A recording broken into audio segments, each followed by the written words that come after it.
everyone, welcome back to dinanddaf. This is Elana Stein Hain. And what we're doing today is we are going to talk about the prohibition of murder of both a Jew and a non-Jew.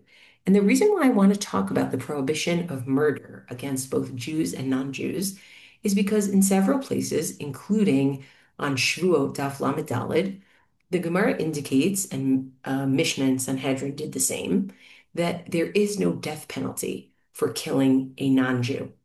And I want to make sure that we all understand that doesn't mean there is no prohibition to do so. There certainly is. So I want to make a few different points in this shiur. The first point I want to make is the idea that it seems that even though there is a prohibition to kill both a Jew and a non-Jew, there is no death penalty because it seems the death penalty for murder is what's called an intra-Jewish ethic, meaning the same way Jews can't take um, rebate, they can't take interest from each other. The same way we have a higher responsibility of tzedakah to each other, we also have a different punishment for a Jew killing a Jew. That's the first thing I want to look at. Second thing I want to look at is I want to look at the actual prohibition of murder against a non-Jew to see the prohibition. The third thing I want to look at is a really impactful statement in the modern era, one made, and I think it's a shared statement in a way, even though they're separated by 30 years, one made by Rabbanit Racheli Sprecher Frankel, when a bunch of people lynched a 16-year-old Arab boy in as a reprisal attack after Racheli's own son and his two friends were murdered by Palestinian terrorists. And the other was way back in the 1980s after the Sabra and Shatila massacre, where Rav Yehuda Amital, Zichrono Livracha, wrote a teshuva, and I don't even know to whom, wrote a teshuva about the prohibition of murdering non-Jews. So let's go step by step. First things first, I want to talk about this notion of an intra-Jewish ethic of a punishment for a Jew killing a Jew. I'm not saying that this is what I would have written. I'm not saying that this is what the state of Israel would do today. I am just saying that this is the way Halakha was codified.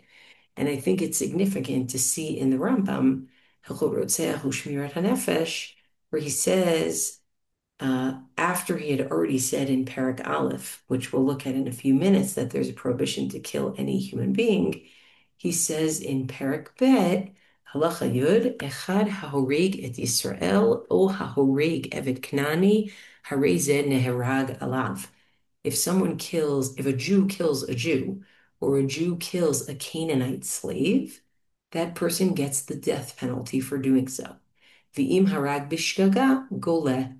And if they accidentally murdered, they get galut, they get exile. And then the Rambam goes on to say in Halakha Yud Aleph, Yisrael sheharag gir toshav, eno neherag alav bevitin. A Jew who kills a ger toshav, we would say a Noahide, essentially, a non-Jew who keeps the basic Sheva mitzvot b'nei Noach, does not get the death penalty. Again, even though the Rambam said in Parak Aleph, Halacha Aleph, which we'll see in a minute, that there's still a violation of Lo tirtzach, thou shalt not murder. So why is there no death penalty? Shne'emar, as it says, V'chi yazid ish al re'ehu. The pasuk that it's based on is when a person purposely kills re'ehu. And in Jewish law, re'ehu, like v'ahavta l'reacha kamocha, means intra-Jewish. So he says, V'ein tzarech lomar she'enu neherag al hagoy. And of course, if for a ger toshav, someone who keeps Noahide laws, you don't get the death penalty, even though there's a prohibition of murder, you certainly will not get the death penalty for uh, killing somebody who is not Jewish and does not keep the Noahide laws, likely a reference to a pagan. And yet, ve'echad ha'horeg et even achirim, o ha'horeg avdo, harizen herag alav. And yet, at the same time, one who kills the Canaanite servant or of someone else or their own Canaanite servant does get the death penalty for doing so. Why? Sheha'eved kvar kibel alav mitzvot, because that servant has accepted mitzvot upon themselves, vinosaf al nachalat Hashem, and they are part of the Jewish people. In other words, the issue here of the punishment is an intra-Jewish ethic. And in fact, I think that's important to put very much on the back burner, both because in the classic perspective of the Chidushei Haran, who says that one of the reasons we need secular government is to make sure that we are keeping society safe and civil, and therefore someone who is a secular government can enact punishments that are not punishable by Torah, and also because I worry that the focus on the punishment will obscure the fact that there is a prohibition to begin with. So let's look at the prohibition. There are two main opinions as to where the prohibition comes from. And let's start with the pasuk from Shemot Kaf Aleph Yud Daled. V'chi yazid ish al re'ehu lehargo ve'orma. When somebody schemes against re'ehu to kill them with through cunning, me'im mizbechi tikachenu lamut. You should take that person, even if they're holding the altar in the Mishkan, you should take them away from the altar and give them the death penalty. Meaning this pasuk is about the death penalty. It is not about the prohibition to murder.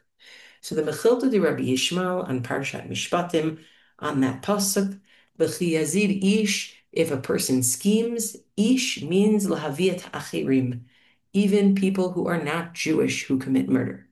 Re'ehu, one's fellow, lahavi et hakatan, it actually comes to add even a minor. Also, re'ehu comes to exclude people. Lahotzi et achirim, to exclude others, meaning those who are not Jewish, from the death penalty. Then Isi ben Akiva says, Kodem matan Torah, before the Torah was given, namely in the aftermath of the Mabul, Shofech dam ha'adam ba'adam damo yishafech, right? Kodem matan Torah, hayinu musarim al shvichut damim. We were warned against murder of any human being. La'achar matan Torah tachat shehuchmeru hukalu. We think that after matan Torah, instead of it being more strict, that you can't kill a non-Jew, it would be less strict. And the Midrash says, Be'emet amru, what they said was, Patur midine basar vadam vidino masur lashamayim. This is something that is considered, killing someone who is not Jewish, is considered punishable by God. So what you have here is a prohibition to kill somebody who is whether Jewish or not Jewish, coming from where? From the 7 mitzvot of Bnei Noach. The Rambam has a different makor, has a different source. Kol horig nefesh ben adam over below ta'aseh. Anyone who kills a human being violates a negative commandment. Shene'emar, as it says, lo tirtzach, thou shalt not kill. So there we have it. It could be from the 7 Noahide laws. It could be from lo tirtzach. There is a prohibition to kill any human being who is not trying to kill you. Now, one thing I have to say is I'm not going to lie and say that I'm not troubled by the idea that there would be no death penalty in the original Halakha for killing a non-Jew. And the reason why I'm troubled by it is because if the idea is that we're trying to deter crime, you should apply the same standards of punishment to both.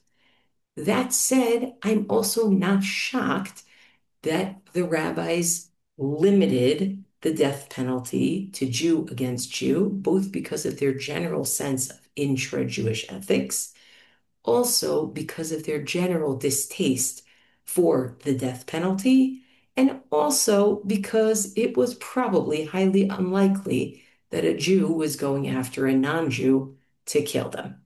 Probably the reverse was more likely in many situations.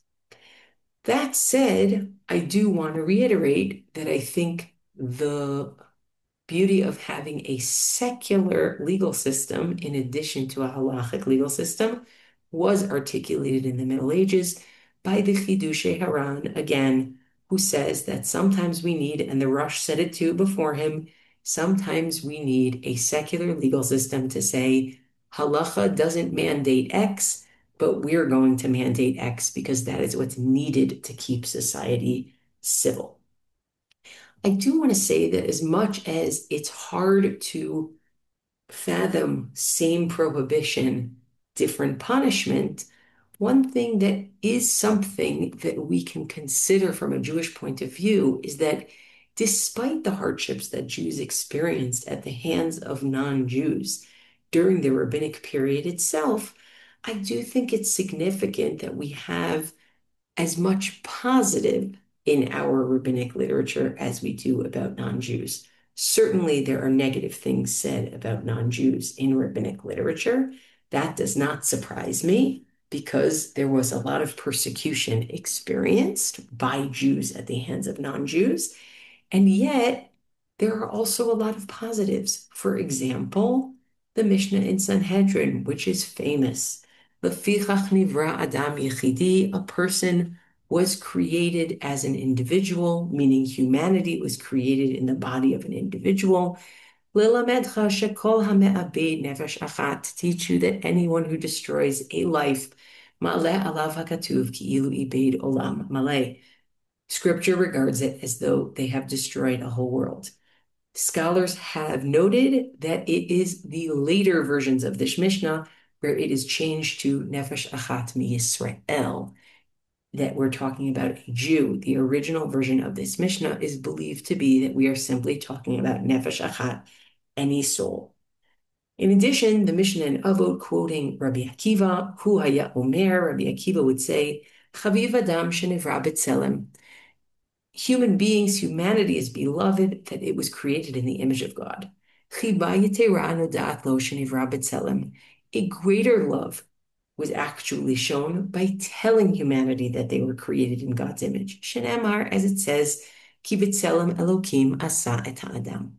God created humanity with tzelem Elokim. And of course, we are referring to the pasuk that is juxtaposed to why you cannot commit murder. Okay? So there we have it. We have our complexity of the intra-Jewish ethic of punishment, the possibility of being able to make up for that gap, and certainly the prohibition and the recognition of humanity of all human beings. Now to come to the contemporary time. It was only in 2014, about 11 years ago, where Rabbanit Racheli Sprecher Frankel, who many people may be familiar with, said something incredibly powerful. Just, I think it was less than a month after her own son was killed at the hands of Palestinian terrorists. And she responded to the murder of, the price tag murder of the 16-year-old Mohammed Abu Khadir at the hands of Jews by saying, Ein hevdel ben dam ledam. There's no difference between blood and blood. Retzach hu retzach, murder is murder. Yehu halaom v'hagil asher yehu, whatever the nationality or the age. Ein hatzdaka, ein slicha, ve'ein kapara l'retzach kol shehu. There's no justification, no forgiveness, and no atonement for any murder. And this brings me to Rav Yehuda Amital's teshuva, that he wrote in September of 1982. The Sabra and Shatila massacre was a terrible event in which innocent people were murdered by a phalangist Lebanese force, and the Israel Defense Forces played a role in not intervening and allowing these murders to go on at the very least. And Rav Yehuda Amital is responding to someone who seems to not think this is such a problematic thing. And I just want to quote a piece of his teshuva and the Kitaim, the paragraphs from Rav Kook that he cites. Mitoch kotlei michtavcha, I can see from the walls of your letter, meaning between the lines, nir'eh shegam inyan isur harigat goy rafi biadecha. It seems like the issue of the prohibition to kill a non-Jew is something that is a little weak by you. Al kain atzayin kama mekorot, and therefore I am going to mention just a few sources for that prohibition, and he goes on to mention some dozen sources. He also says at the end of his letter, Estapek b'ma shekatavti, I'm going to suffice with what I've already written here. Ve'eni rotze likanes levikuach, I don't want to get into an argument.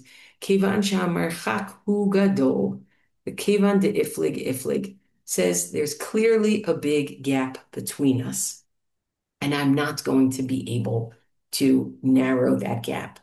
Lo astir, I'm not going to hide ki tochen hadvarim b'michtavcha, that the content of what's in your letter, virucham, and their spirit, garmuli agmat nefesh, they caused me great pain.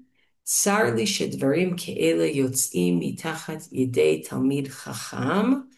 It is hurtful to me, painful to me, that words like this could come from the hand of a Torah scholar.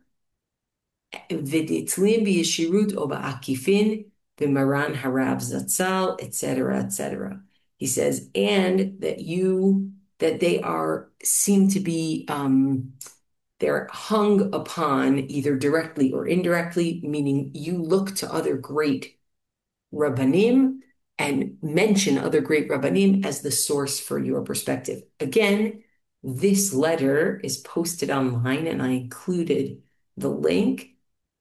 It doesn't say who the letter was addressed to, I think for obvious reasons, and it also doesn't include the first person's letter that Rav Amital was responding to.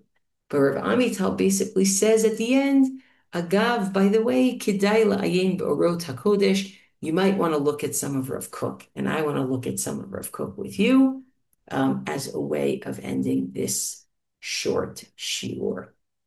So Rav Kook in Orot HaKodesh, Chela Gimel, Devar Muchrach, he says, it is necessary, Shipusha Yisagel Ha'adam La'atzmo Et HaMusar HaTibiyah Pashut, that a person should have a natural, simple, straightforward sense of morality, b'chol ruchvo v'omko, with it pervasive, right? Pervasively. Ve'et yirat Hashem v'tamtzit hatahor shel amunah pshuta, a person should have fear of God and a pure concentrate of simple faith, b'chol midoteh b'rochev u'v'omek, again, pervasively. ועל גבי שתי הסגולות הללו יבנה את כל מעלות רוחו העליונות. And on the basis of these two things, musar tiv'i pashut, simple, right? Simple morality, and yirat Hashem, which is emuna pshuta, on the basis of those two, that's what a person is going to build their spiritual profile. Right? Asur liyirat shamayim shetidchak et hamusar hatibi shel adam. It is prohibited for a religiosity, fear of heaven, to push away the natural morality of a human being. Ki az eina od yirat shamayim Torah, because then it is no longer pure fear of heaven. Siman li'erat shamayim tehora. You know what's a sign of pure fear of heaven?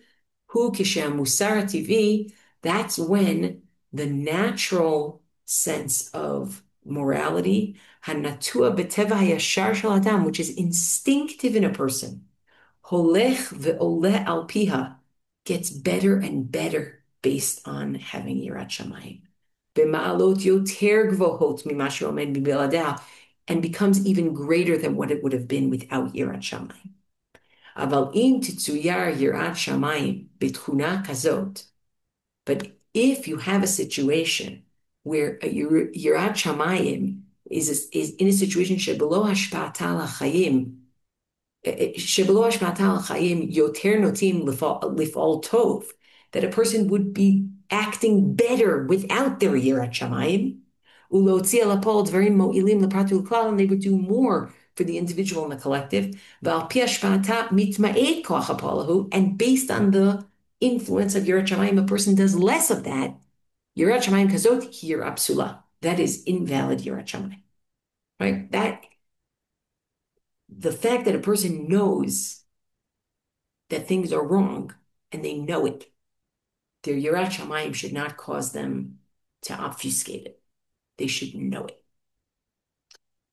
And that's what Rav Amital wanted this person who seemed not to care about the loss of innocent non-Jewish life to recognize. A second thing that he told him to look at was another beautiful comment by Rav Kook. Ahavat habriot tzricha liot chaya b'lev u'v'neshama. Love of all creatures, love of all beings, has to be alive in the heart and the soul. Ahavat kol adam b'yichud, especially the love of all humans. V'ahavat kol olam kulam, and the love of all of the world. Chafetz iluyam utkumatam haruchanit v'achomrit, or chafetz, I don't know, it's meaning the desire for them to exist and, rise up spiritually and physically. V'hasin'a, and hatred tzricha liot rak al harish'a v'hazuama shebaolam. Hatred has to be reserved for evil and zuama and the putrid in the world, of which sadly there is enough to go around. There's enough to hate. Efshar klal lavo lidei rom haruach shel hodu laHashem ki'u v'shmo hodiu ba'amim alilotav. A person cannot come to the high point of their spirit of being able to praise God and say among the nations God's amazing work in this world, below ahava pnimit, without an inner love, me'omkei lev v'nefesh, from the depths of a person's heart and soul, le'etiv la'amim kulam, to want to do good for all nations, l'shaperet kinyanehem, la'asheret chayehem, to be able to help them with their acquisitions, to be able to help them with their lives. Tchuna zohi shemisagelet ed rucha de malka mashicha lachol al Yisrael. It is this virtue that brings the spirit of the messianic sovereign to rest upon Israel. Now, I am keenly aware that there are plenty of situations in which hatred is warranted, in which anger is warranted, in which even, sadly, war is warranted. But this whole shiur is bringing us back to the basic recognition of human beings being b'tselem Elokim, and that we shouldn't forget that, even and maybe especially when there is so much risha, when there is so much wickedness, and there is so much zuhama.